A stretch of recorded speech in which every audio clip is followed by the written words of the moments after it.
bajo la consigna del mataos los unos a los otros.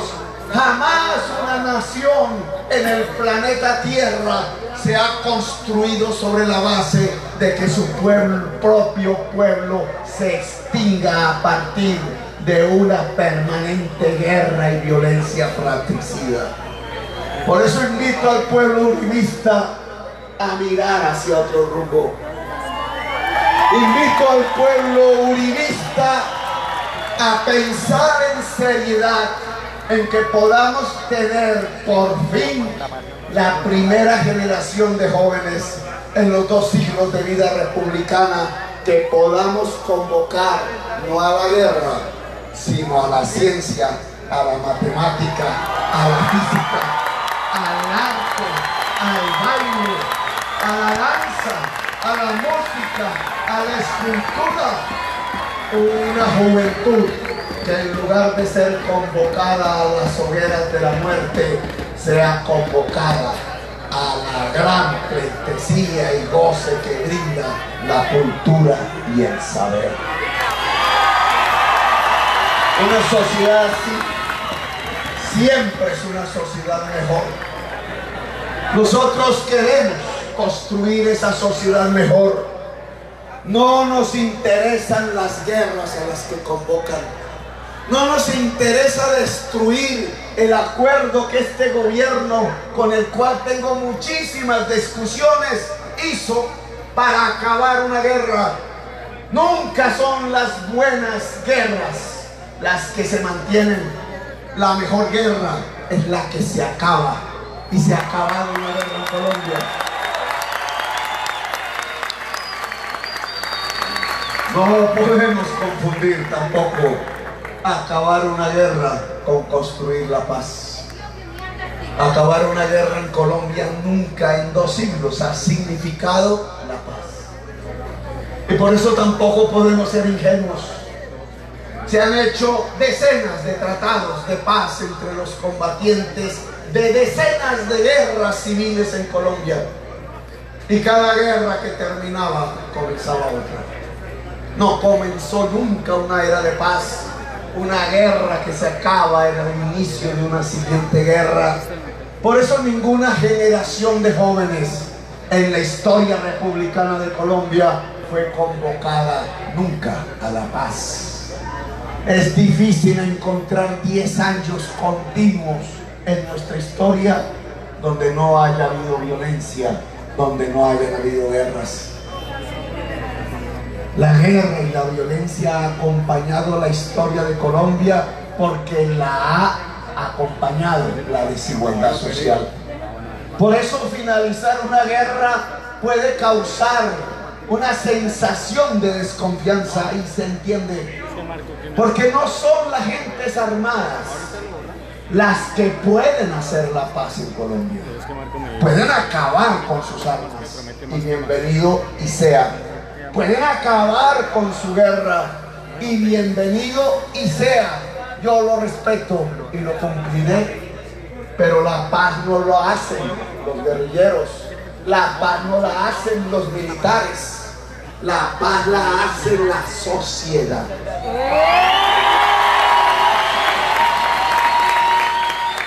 Y es exactamente ese tema el que está en decisión. Es exactamente eso lo que podría ser el objetivo común de la sociedad colombiana. Decían, Armenia es eso, lo que un dirigente conservador de alto calibre, de alta potencia, Álvaro Gómez Hurtado, antes de ser asesinado por el Estado, le decía a la sociedad colombiana. Él, no en su juventud, en sus años finales, que se alió con nosotros para hacer la Constitución de 1991, una Constitución llena de derechos y libertades. Le decía a la sociedad colombiana: estamos gobernados por un régimen de la corrupción. Y decía él: es legítimo quitar ese régimen de la corrupción, cambiarlo, transformarlo Y la manera de lograrlo, decía él, es a través de un acuerdo sobre lo fundamental. Y lo mataron. Pero podemos recordar esas frases. Régimen de la corrupción. Yo afirmo aquí que estamos bajo una dictadura de la corrupción. Y acuerdo sobre lo fundamental. Nosotros hablábamos del diálogo nacional. Es lo mismo. Y si vamos un poco más atrás, ya no en la voz de Bateman, que hablaba del diálogo nacional y de la necesidad de que el diálogo nacional en manos de la sociedad hiciera las reformas que permitieran la paz en Colombia. Si fuéramos un poco atrás y recordáramos voces antiguas, saldría la voz de Jorge Eliezer Gaitán.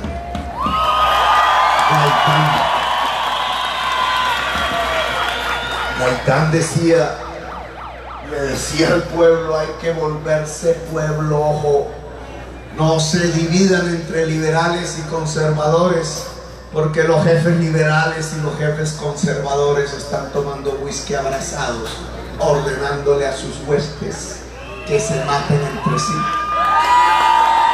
Decía, el hambre no es ni liberal ni conservadora, el hambre está en el pueblo. Y el pueblo tiene que emerger y irrumpir, decía Gaitán. Por eso hablaba de a la carga. Tiene que irrumpir para restaurar moral y democráticamente la república.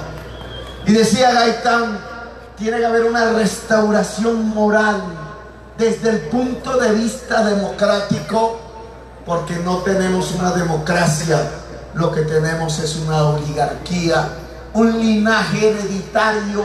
Se heredan el poder para usar el poder en su propio beneficio personal, en su propio beneficio patrimonial, y no tienen ni idea en qué consiste el bien común, no tienen ni idea en qué consiste el interés general, no tienen ni idea en qué consiste la dignidad, como aquella persona que tiene el derecho a tener derechos.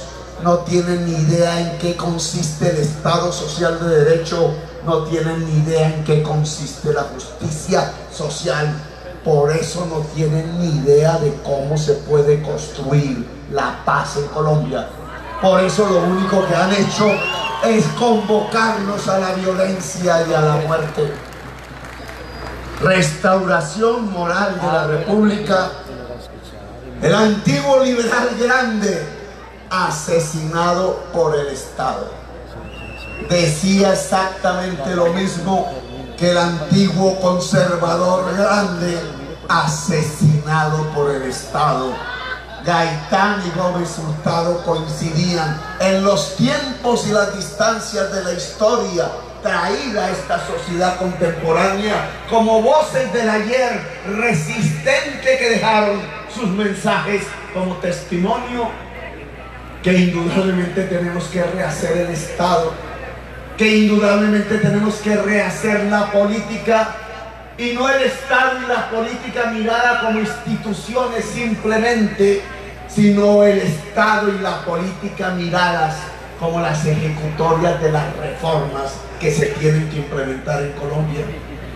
Si juntamos el acuerdo sobre lo fundamental con la restauración democrática de Colombia, con el diálogo nacional y con la tesis que tanto el general Rafael Uribe, más antiguo aún, banderas insurgentes contra la Constitución de 1886, la autoritaria, la que no tenía libertades, la que no tenía derechos, decían: la paz solo se construye con justicia social.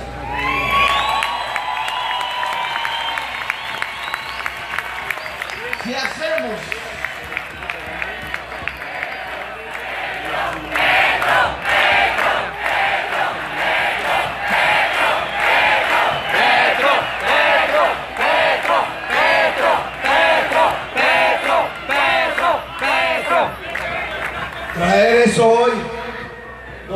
18. Ellos no están, todos fueron asesinados. Es la historia de Colombia. Rafael Uribe asesinado. Más atrás habría que hacer la lista larga. Alfonso López Pumarejo, expulsado del gobierno siendo presidente por proponer una revolución en marcha que lo único que quería era que en la tierra fértil de Colombia se produjesen alimentos y no fuera de unos señores feudales que usan la tierra para tener poder y no para producir. Jorge Eliezer Gaitán, asesinado. Jaime Bateman, asesinado. Bernardo Jaramillo, cuyo hijo está por acá. Aquí está, Gustavo. Bernardo. Aquí está.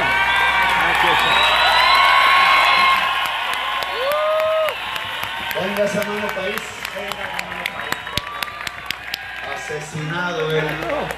Bernardo. Pardo Leal, asesinado. Luis Carlos Galán, que dijo que la mafia podía tomarse el poder en Colombia, que advirtió y previno a la sociedad colombiana y le decía: si los poderes mafiosos hacen la ley, si los poderes mafiosos se toman las instituciones del Estado, la sociedad colombiana será hundida en la violencia y en la corrupción. Luis Carlos Galán, asesinado. Sus asesinos terminaron después gobernando a Colombia y lo que dijo Galán terminó siendo cierto: somos gobernados por las mafias. Y Carlos Pizarro, asesinado. Y toda esa historia que han intentado interrumpir. Nos va a llover, hay que aguantar. La lluvia es un tesoro, no es un problema. Esas voces, esas ideas que quisieron interrumpir en Colombia llegan como una especie de testimonio, como la carrera de los griegos de las Olimpiadas, las postas, uno tras otro en el máximo esfuerzo para llegar lo más rápidamente, para que el que siga reciba el testimonio, para que el que siga reciba el testimonio hasta llegar a la meta. Así esas voces antiguas que han sido asesinadas han venido entregándole a la sociedad su testimonio, y antes de caer otro lo coge, otra coge el testimonio y sigue la carrera de la resistencia. Y esos testimonios han llegado hasta aquí. Y nosotros somos los que tenemos la responsabilidad de volverlos realidad. Enorme responsabilidad de una dirigencia que hay que construir. Enorme responsabilidad de un pueblo que hereda esas resistencias, esas voces anónimas, esas voces conocidas que cayeron para tratar de entregar ese testimonio. La paz solo se puede construir a partir de la justicia social. Es la sociedad la que puede construir la paz. Para poder construir la paz, tenemos que hacer un acuerdo sobre las cosas fundamentales, y las cosas fundamentales son reformas políticas que un gobierno, un poder, un Estado tienen que realizar ya. Yo propongo unas reformas. Estoy aquí es para servir a la construcción de las reformas que permitan la convivencia nacional en Colombia, que permitan una sociedad reconciliada, que permitan los pilares sobre los cuales construir por décadas hacia el futuro una era de paz. Son reformas que la sociedad tiene que hacer a partir de su poder y de su decisión. Hemos hablado de 5. Hemos hablado de la reforma a la justicia. poco preguntan en los debates televisivos. La justicia es la base de la paz. Podemos considerar que en Colombia, alrededor de la justicia, se tenga que hacer lo mismo que están haciendo los dirigentes del gobierno venezolano, supeditar la justicia al poder político y al gobierno ejecutivo. Fíjense ustedes cómo se la pasan repitiendo todos los días a través de las cadenas del odio y del WhatsApp que Petro va a volver a Colombia como Venezuela.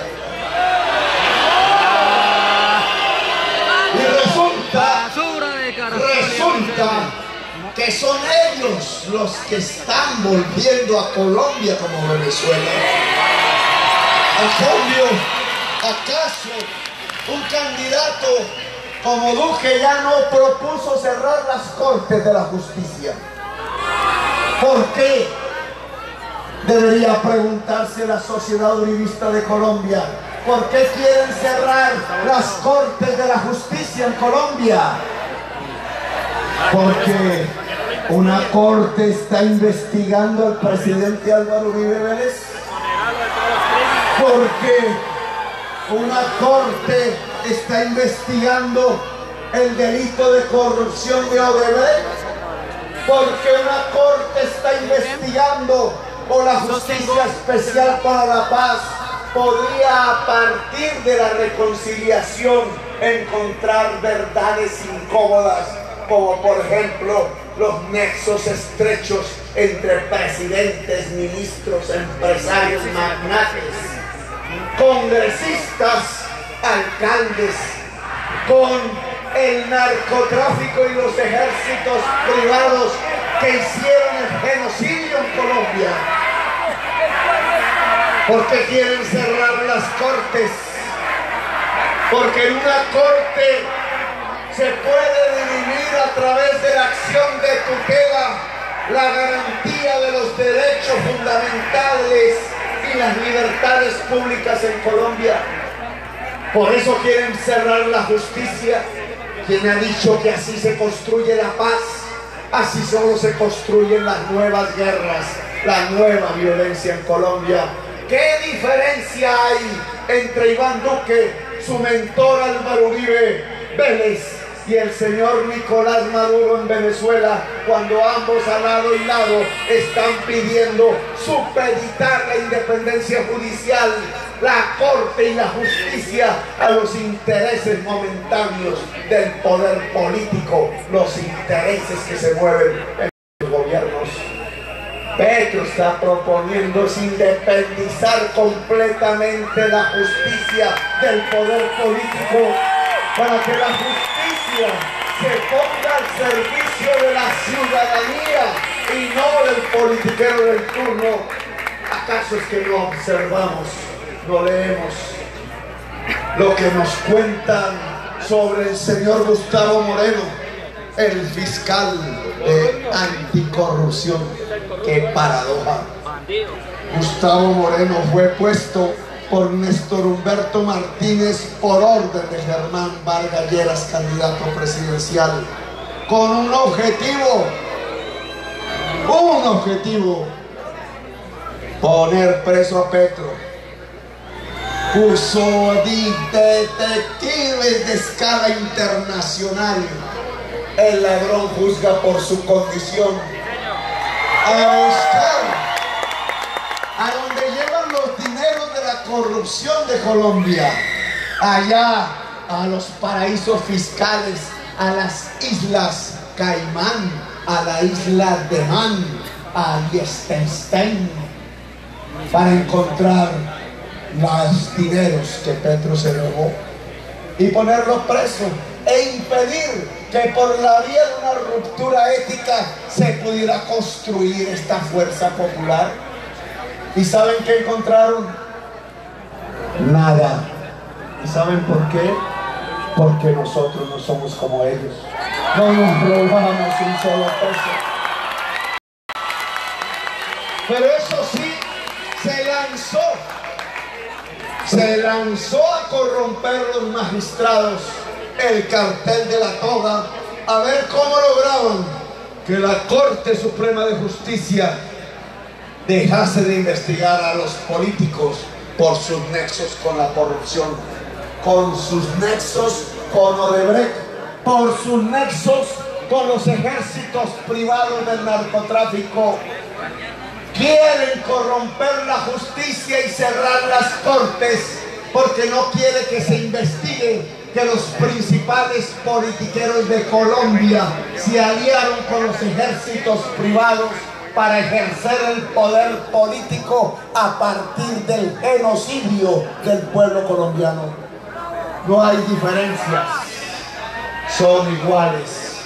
Y no solamente son iguales en términos de la justicia. Por eso la reforma que proponemos es una justicia para la paz, es una justicia al servicio de la ciudadanía, es una justicia que no obedezca a nadie más que al poder de la ciudadanía, que no se arrodille ni siquiera para pedir los recursos presupuestales al poder político en Colombia. Dijimos que una reforma es la reforma a la política, es una reforma a este sistema que Álvaro Gómez Hurtado llamaba la dictadura de la corrupción. Miren nomás lo que están haciendo con las regalías del petróleo y del carbón. ¿Ustedes por qué creen que los principales candidatos de las fuerzas de la reacción apoyan seguir sacando el petróleo y el carbón, así sea a partir del uso depredador y máximo de aguas que contaminan para hacer a través de la fractura hidráulica de rocas la extracción de los conchos del petróleo y el carbón? ¿Cuál es el desespero para utilizar el agua de Colombia, el agua que es el eje de la vida, el agua que es el eje de las civilizaciones, para sacar conchos de petróleo y el carbón? Solo hay una causa, solo hay un deseo, solo hay un motor que los impulsa, y es que la clase política tradicional de Colombia se roba los recursos del petróleo y del carbón. Es el pillaje lo que los lleva a ello. Es un sistema de corrupción que ha alcanzado niveles de sofisticación máximos, el último, el de Odebrecht. Miren el caso de Odebrecht y miremos si no es necesario cambiar la política en Colombia. Son los hijos de un presidente, hijos que no por ser hijos de un presidente entonces tienen ninguna autoridad política en Colombia. Esto no es una monarquía como piensan algunos medios de comunicación, que cada vez que un senador como Petro u otro criticaba la labor de esos hijos enriqueciéndose de manera ilícita, entonces decían que no había por qué insultar a los hijos de un presidente. Pues los hijos de ese presidente se reunieron en Panamá y antes de la licitación de la Ruta del Sol, la obra de infraestructura más grande en los últimos años, decidieron quién iba a ser el ganador, y eso se llama un delito. Se reunieron en una misma mesa el grupo Lule, el grupo Odebrecht y los hijos del presidente en la República de Panamá, cuyo presidente amigo de Uribe Vélez era un sobornado de Odebrecht, hoy preso. Y en esa reunión decidieron que era Odebrecht el que se quedaba con la Ruta del Sol. Y así fue. Y miren lo que sucedió después. Con una ingeniería financiera convirtieron las carreteras de Colombia tachonadas de peaje en un sistema bancario.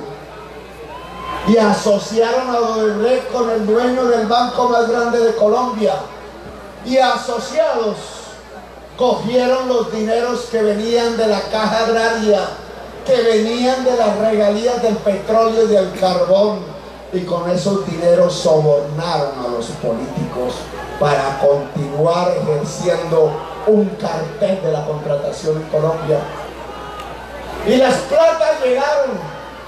Todo el que puso Uribe a la presidencia de Colombia fue sobornado por Odebrecht. Uribito Arias en la reunión con Odebrecht. Y después que Uribito no fue, el señor Juan Manuel Santos, candidato de Uribe en el año 2010, y recibió los dineros de Odebrecht. Y después que dijo que Santos era un traidor, entonces dijo que había que elegir a Zuluaga, y Zuluaga recibió los dineros de Odebrecht. Y después dijo que el que había que poner y elegir como presidente era el señor Iván Duque. Iván Duque estuvo en la reunión con Zuluaga, en donde le dieron los dineros de Odebrecht.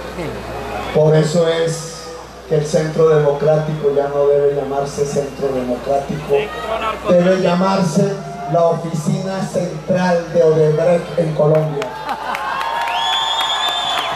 Corrupción. Lo hemos evidenciado a riesgo de nuestra vida. Una política articulada, una clase política ligada y arrodillada al narcotráfico, al genocidio en Colombia, una política ligada al peso de los grandes contratistas conformados como cartel para robarse entre ambos los recursos del petróleo y del carbón.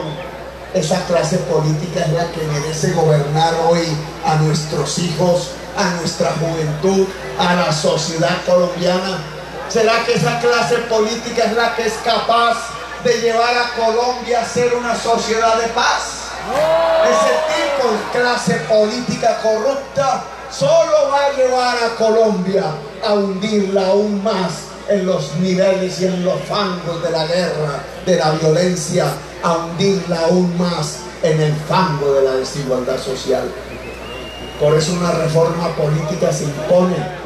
Y la reforma política que se impone es la construcción de una democracia callejera, de un poder de decisión que en lugar de estar en máximas instancias institucionales cerradas, clandestinas y oscuras, tiene que estar en manos de la propia sociedad. Y hemos hablado de hacer un tránsito y una reforma que consideramos que es un acuerdo sobre lo fundamental. El tránsito de la economía colombiana, de una economía extractivista y depredadora con la naturaleza y con los seres humanos, hacia una economía productiva y rica y poderosa. Hemos dicho, y nos lo dijo más bien Duque allá en Nueva York, ¿con qué va a reemplazar los barriles de petróleo, doctor Petro? ¿Acaso con aguacates?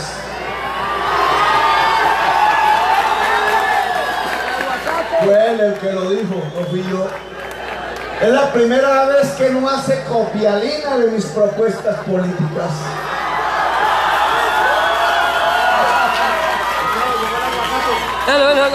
Como todo, está bueno. Este aguacate.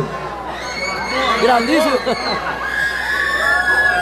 Es la primera vez que él, que falsificó en su hoja de vida sus títulos profesionales, obvio, una persona que hace eso, que cambia una maestría en Harvard por un cursillo de internet de 3 días y no le dice a la sociedad eso. Pues de estudiante debió hacer mucha copialina.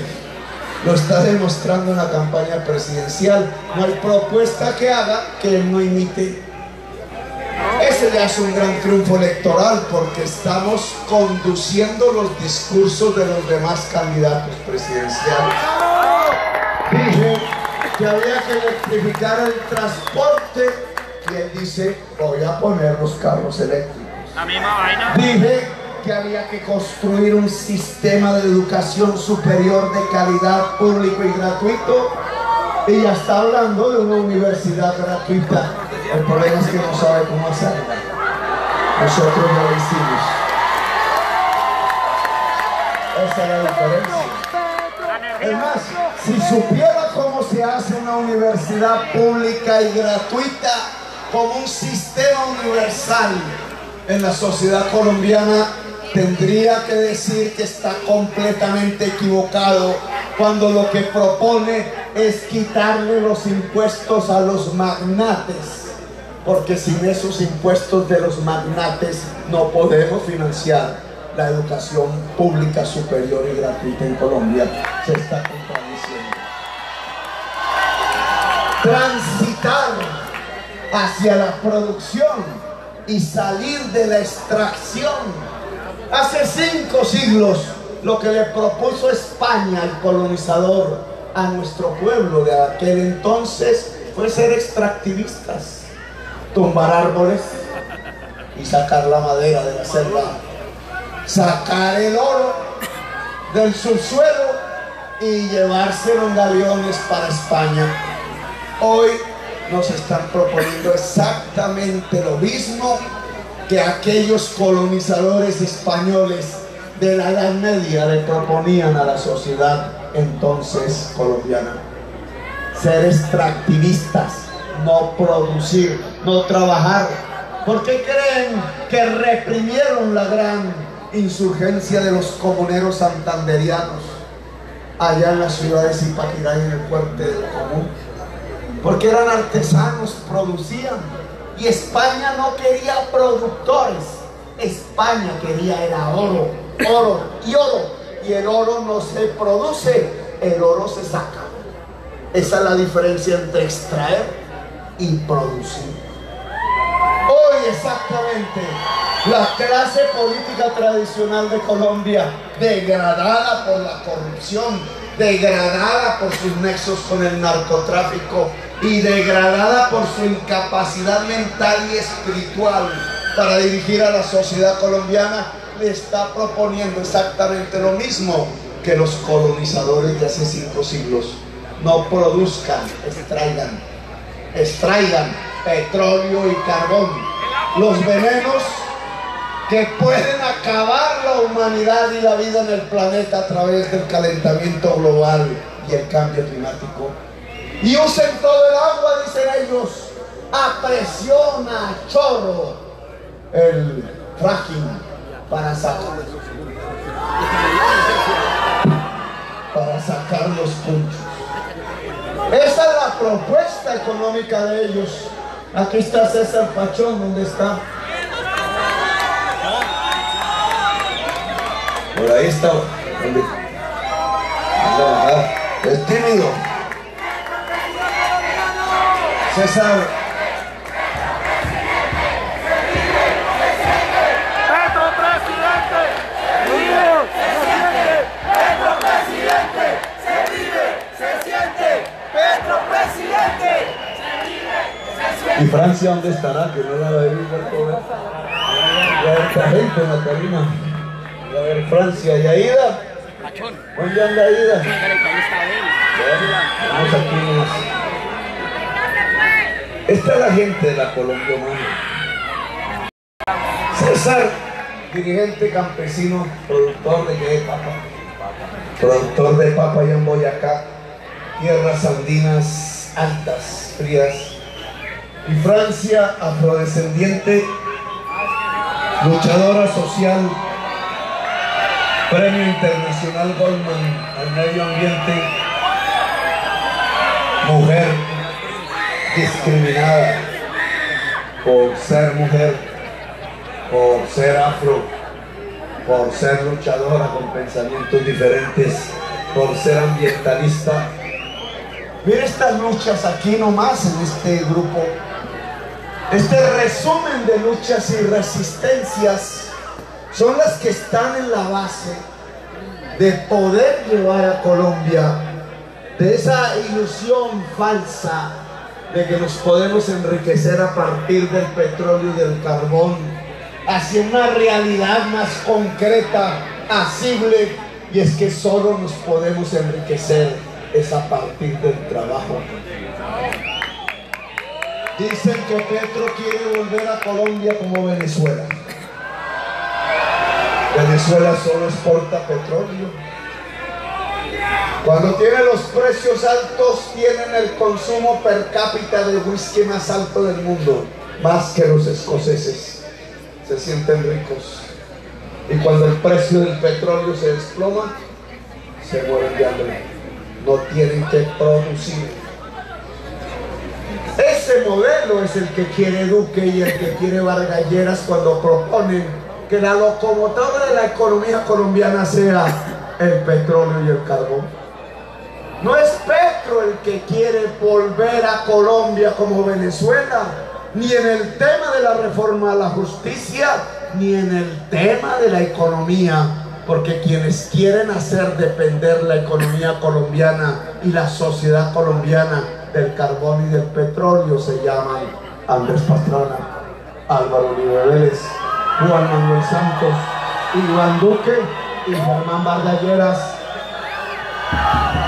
La misma propuesta del señor Nicolás Maduro en Venezuela es la propuesta que nos está haciendo el señor Germán Vargas Lleras y el señor Iván Duque.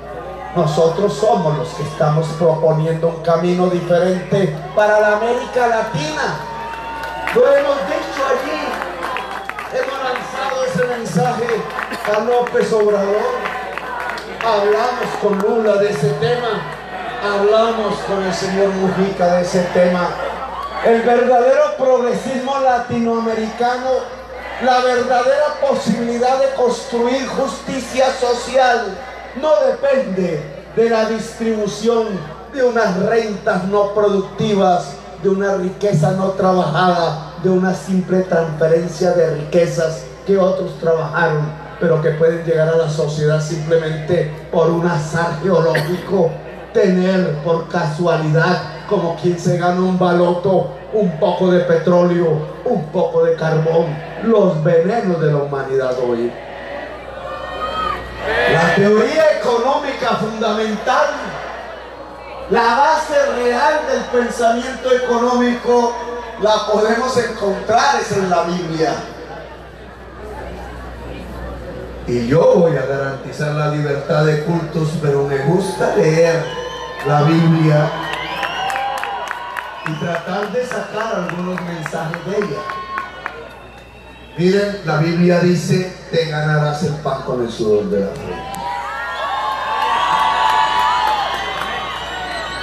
No fue Marx el que dijo eso, no fue Chávez, no es el castrochavismo, no es el populismo, no es el comunismo y demás ismos que nos quieren achacar. El que dijo eso en realidad, por sabidurías de milenios, es la Biblia. Una sabiduría que dice que el pan, que es la riqueza, solo se puede conseguir a partir del sudor de la frente, que es el trabajo. La riqueza solo tiene como base el trabajo humano, no el azar geológico. Hay una enorme equivocación en fuerzas de izquierda y en fuerzas de derecha de América del Sur al pensar que realmente nosotros podemos construir una nación, una sociedad, que podemos construir justicia social a partir de un hecho azaroso: encontrar carbón o petróleo y sacrificar la vida por el carbón y el petróleo al sacrificar el agua. César Panchón nos mostraría que la riqueza nace produciendo papa. Esta región nos demostraría que la riqueza nace produciendo café. Hasta Iván Duque, en su chiste mal informado académicamente, tenía razón en decir, por el contrario, que el aguacate sí puede reemplazar el barril del petróleo. Y es el aguacate vuelto champú y aceites, y es el café vuelto industria, y es la papa industrializada y sostenible con la naturaleza. Es el trabajo. La Biblia no nos ha mentido. cuando afirma a través de esa frase que la riqueza nace del trabajo. Y tendríamos entonces que decir alrededor de este tema, ¿por qué la sociedad colombiana es la tercera sociedad más desigual socialmente? ¿No será porque le han quitado a la mayoría de la gente las condiciones para poder trabajar? ¿No será que si queremos construir justicia social como la base de la paz, entonces la justicia social consiste en entregarle a la población colombiana las condiciones para poder trabajar? Es un camino completamente diferente al de Nicolás Maduro, al de Iván Duque y al de Germán Vargas Lleras.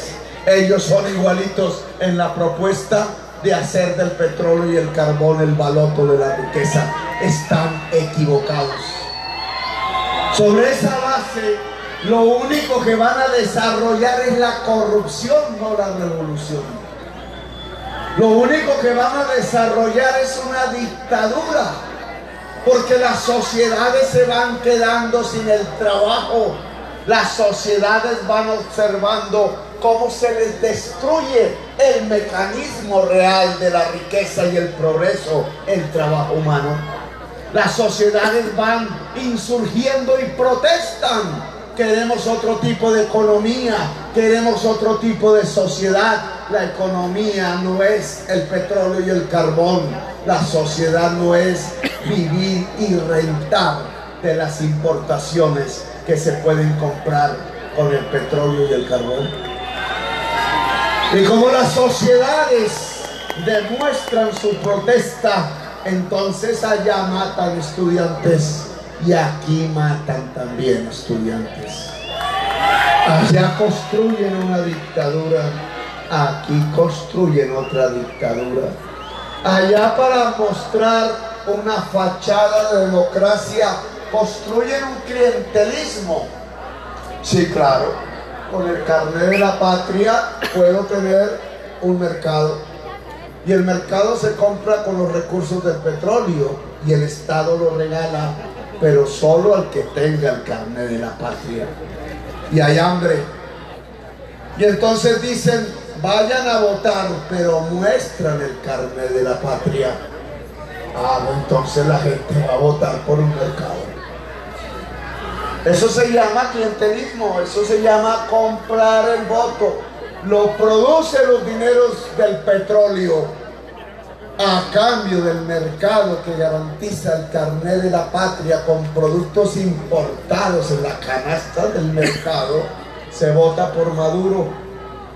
Y aquí no se está haciendo lo mismo.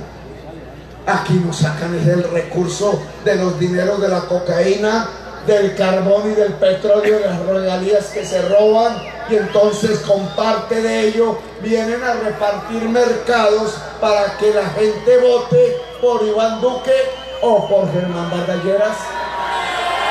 Hay decenas de miles de millones de pesos en este momento en las calles de Colombia buscando el voto del pobre para ver si se reelige la corrupción en Colombia, para ver si son presidentes o el señor Vargas Lleras o el señor Iván Duque. Hay solo un problema. La gente pobre de Colombia también quiere cambiar la historia de Colombia, porque solo así se puede beneficiar. Yo vine porque quise, a mí no me pagaron. Yo vine porque quise, a mí no me pagaron. Yo vine porque quise, a mí no me pagaron. Por eso nosotros proponemos otra cosa. Fíjense las paradojas. No solamente me dicen que quiero volver a Colombia como Venezuela, y es Iván Duque y Germán Vargas quienes han vuelto a Colombia como Venezuela, sino que además dicen: Petro va a quemar iglesias y a impedir los cultos porque es ateo, dicen. Petro no es ateo. Petro entró a las luchas populares de Colombia de la mano de la teología de la liberación, que decía: que la opción preferencial son los pobres. Eso lo dijo Jesús, no Chávez, no el populismo, no el comunismo. Está escrito en la Biblia. Por eso recuerdo esa frase de te ganarás el pan con el sudor de la frente, porque nos muestra el camino de la producción, del trabajo humano. Claro que César Pachón, como dirigente campesino de Colombia, tiene todo. Oye, hoy congresista, es el primer campesino que se vuelve congresista en Colombia en muchos años, quizás Castilla también.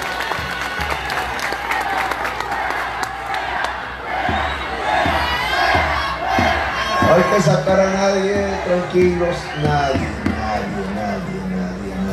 Aquí si un uribista quiere venir a expresarse, bienvenido sea, lo queremos, lo respetamos.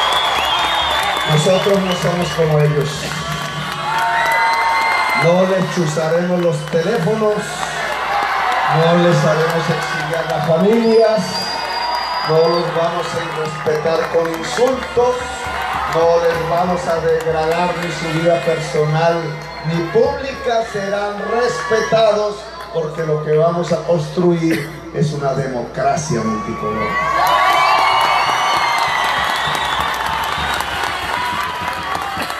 Entonces, ¿cómo trabajar si la justicia social consiste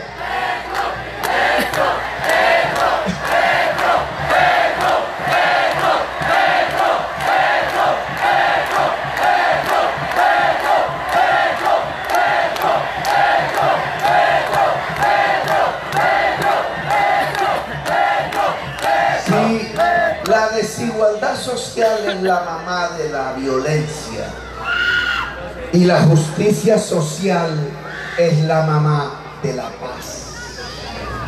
Y queremos es la paz, una era de paz. Entonces tenemos que construir la justicia social. ¿En qué consistió el proceso que generó la desigualdad social en Colombia? ¿Y en qué consistiría el proceso contrario, que es la construcción de la justicia social en Colombia? Si lo examinamos, la desigualdad social no ha sido más que la expropiación de las condiciones para poder trabajar de la sociedad colombiana. Y vuelve otra vez el tema. Paradójicamente, en las cadenas del odio vienen diciendo que es que Petro quiere expropiar. Que quiere expropiar a los taxistas, que quiere expropiar a las señoras del salón de belleza, que quiere expropiar al señor del restaurante, allá el señor de multidrogas, allá el señor de lo que dice por allá, Tania, algo así. El Bolívar No. Plaza, el Bolívar Plaza. Ah, los colombianos ya no se expropiaron. Y fueron ellos, no fue Petro. Petro no ha expropiado a nadie. La oligarquía colombiana expropió a la sociedad colombiana. No la expropió de las tierras César Pachón. ¿Acaso la historia de Colombia no está atravesada por procesos de expropiación y despojo de la tierra fértil de Colombia, del campesinado colombiano? ¿Para qué usaban las sierras eléctricas? ¿Para qué usaban las masacres de los ejércitos privados del narcotráfico? ¿Para qué usaban el miedo y el terror? Si no era para, a través del miedo y del terror, desplazar el mundo campesino de su tierra y quedarse con sus tierras. ¿Quiénes son los expropiadores? No somos nosotros los expropiadores. Los expropiadores son los dirigentes políticos que dirigieron esos ejércitos privados que usaban la sierra eléctrica para aterrorizar al mundo campesino y quitarle sus tierras. Así construyeron la desigualdad, y la desigualdad la construyeron desde antes, incluso Francia, cuando trajeron los pueblos afros a la fuerza para ser esclavos en Colombia y en América. Y esa esclavitud no ha cesado hoy en Colombia. ¿O qué es la discriminación racial, Francia? La discriminación racial es condenar a la gente que tiene un color de piel diferente y las regiones donde son mayoría al olvido, al ostracismo, al apartheid. En Colombia hay una política del apartheid por condición de color de piel. La discriminación racial muestra la desigualdad social en Francia. Luchadora y resistente, bien que podría.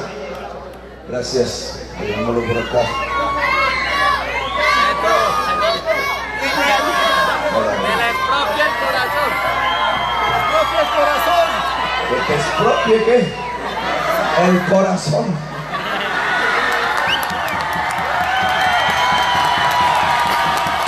Esa es mejor de jugué mi corazón al azar y me ganó la violencia. Es mejor esa expropiación. Jugué mi corazón al azar y me lo ganó el amor. Pero ahí es que se construye la paz. Expropiaciones es lo que han hecho ellos. Nos expropiaron la tierra fértil y el agua, fíjese, el fracking. Nos expropiaron la energía en salud. ¿O qué es la salud en Colombia hoy? Un negocio de mercanchifres de EPS. Miren el tema, lo decía en Armenia, Francia. Incluso la discriminación contra la mujer está seriamente atravesada por esta política de los negocios en lo que son los derechos fundamentales de la gente. Yo hablo cada vez de los derechos fundamentales y digo que el derecho no puede ser el objeto de un negocio porque no tiene precio, porque al tener precio un derecho, el que no tiene con qué no tiene el derecho, y si el que no tiene con qué no tiene derecho, pues no hay derecho. El derecho no se puede comprar ni vender, como dice la canción. Y fíjense ustedes cómo lo que han hecho en los tiempos de César Gaviria, hijo de esta ciudad, con todo el respeto que me merece, es hacer de los derechos fundamentales negocios. Yo no me opongo a que haya negocios sobre cosas, sobre los artículos, sobre los bienes, pero lo que me opongo es que haya negocios sobre los derechos, que es diferente, porque ahí ya hay la construcción de una justicia.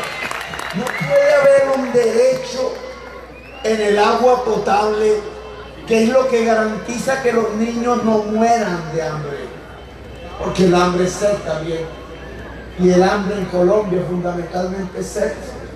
Mueren nuestros niños porque el agua potable es un negocio, porque el agua es un negocio. Miren allá en el municipio de Barrancas, en La Guajira, el campo de golf de los ejecutivos del Cerrejón, al lado de Barrancas, verde por el agua, y saliendo, ¿dónde está el agua? Por allá. ¿Tú cómo te llamas? Lina Márquez. Lina Márquez y Francia Márquez, ustedes son primas. Bueno, voy corriendo acá, se llenó esto.